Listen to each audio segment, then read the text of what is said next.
কুনুর নদীতে ফেনার পাহাড়, বিরল দৃশ্য দুর্গাপুরে।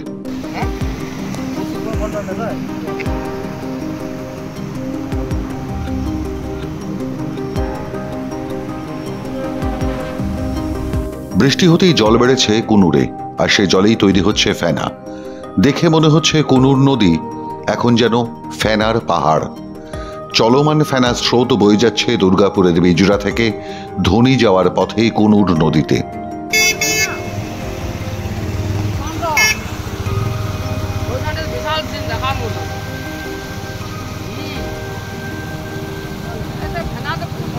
বৃহস্পতিবার বিকেলে প্রথমে বেশ কয়েকজন এই দৃশ্য দেখে হতভম্ব হয়ে পড়েন। কিছুক্ষণের মধ্যেই যাতায়াতকারী বহু মানুষ ভিড় জমান, তাঁরাও ছবি তুলতে থাকেন।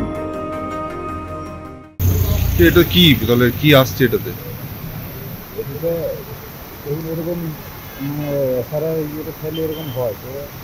মানে এরকম ফেনা কি আগে দেখতে পেয়েছেন কোনোদিন? না, আগে কোনোদিন দেখা যায় না, প্রথম দেখছি। ওই জন্য একজন বললো এটা কিছু কেমিক্যাল আসার জন্য হচ্ছে, তারপরে ফেনাটা হচ্ছে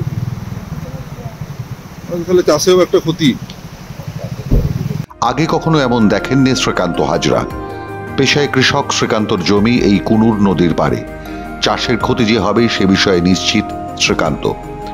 তবে আরেক শ্রীকান্তের দাবি, এই কুনুর নদীর পাশেই রয়েছে মিথেন গ্যাস তোলার এক বেসরকারি কারখানা। তাঁর আশঙ্কা, ওই এশার কারখানা থেকেই বর্জ্য পদার্থ ব্যাপক হারে মিশছে নদীতে, মিশছে রাসায়নিক। তার ফলে জলে ক্ষারের পরিমাণ গেছে বেড়ে। সুতরাং নতুন বৃষ্টির জল আসতেই নদীর দূষিত জলে তৈরি হয়েছে ফেনা। ওই এশারের জলটা যেটা ওঠে না, সেই জলটা এই কুনুরে ফেলে, যার জন্য এই অবস্থা। মানে তাহলে চরম ক্ষতি। হ্যাঁ, মানে এমনি মাছ টাছ থাকে না তো, বা চাষের ক্ষতি হয়, এই জলটা চাষ করা যায় না। এখন তো মানে আজকে কি বৃষ্টি হয়েছিল সেই জন্য? হ্যাঁ, ভালো বৃষ্টি হয়েছে। সেই জল কি এসেছে? হ্যাঁ, সেই জল এসেছে, বৃষ্টি হয়েছে বলে এসেছে, জল ছিল না তো। তারপরে কি জল এরকম দেখা যাচ্ছে ফেনা? হ্যাঁ, এরকম ফেনা দেখা যাচ্ছে। এই ফলটা রাউন্ড হয়ে পড়ছে আর কি, ফেনাটাও হচ্ছে আর কি। মানে ভালো কেমিক্যাল আছে, ভালো পরিমাণে কেমিক্যাল বা রাসায়নিক মিশেছে কুনুর নদীর জলে, নিশ্চিত স্থানীয় বাসিন্দারা। সেই কারণেই এই জলে চাষ হবে না, মাছ, শ্যাওলা, ঝাঁঝি কিছুই বাঁচবে না এই জলে। দুর্গাপুর ফরিদপুর ব্লকের ঝাঁঝরা এলাকার ভূগর্ভ থেকে উৎপত্তি হয়েছে কুনুর নদীর। এই নদীর জল এলাকার মানুষ পানীয় জল হিসেবেও ব্যবহার করে আসছেন দীর্ঘদিন ধরে। দুর্গাপুর, ফরিদপুর, কাঁকসা, আউশগ্রাম 2 নম্বর ব্লক সহ একাধিক এলাকায় চাষিদের সেচের একমাত্র ভরসা এই কুনুর নদীর জল।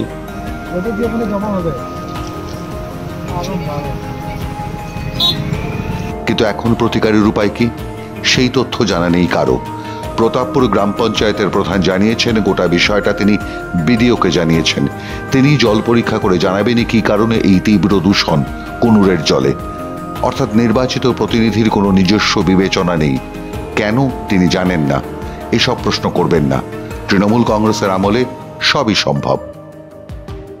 প্রথম বৃষ্টির এত জল এলে তো কীভাবে ফেনাটা হচ্ছে সেটা আমরাও ঠিক বলতে পারবো না। তবে এই বিষয়ে আমরা খবর পেয়েছি এবং উদ্বোধন কর্তৃপক্ষকে আমরা এই বিষয়টা জানাবো। বিডিও স্যারকে আমরা বলবো, তার তদন্ত করে দেখবেন জল হচ্ছে। জল টেস্টের ব্যবস্থা করবো, ওনারাই করবে।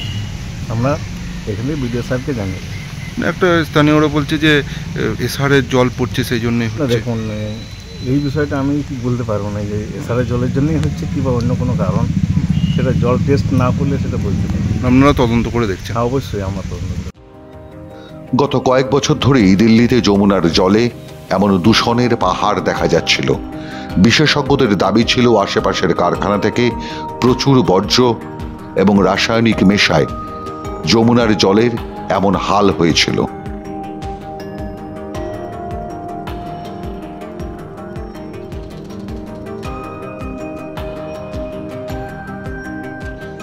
দুর্গাপুর, ফরিদপুর ও কাঁকসা ব্লকে বহু বছর ধরে একটি বেসরকারি গ্যাস উত্তোলনকারী সংস্থা ভূগর্ভস্থ মিথেন গ্যাস উত্তোলন করছে।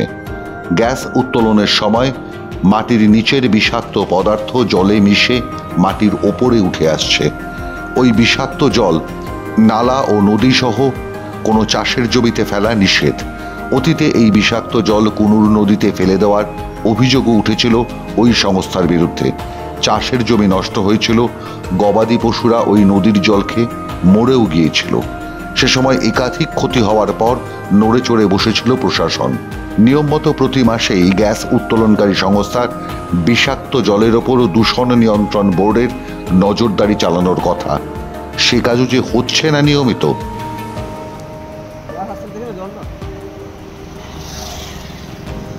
ইতিমধ্যেই কুনুর নদী বাঁচাতে কমিটি বানিয়েছেন স্থানীয় মানুষ। তাঁদেরও দাবি, প্রয়োজনে গ্যাস উত্তোলনকারী সংস্থার বিরুদ্ধে কড়া ব্যবস্থা নিক প্রশাসন। পরিবেশ, নদীর বাস্তুতন্ত্র নষ্ট করবার কোনো অধিকার কোনো শিল্প সংস্থার থাকতে পারে না। মাধ্যম ব্যুরো রিপোর্ট।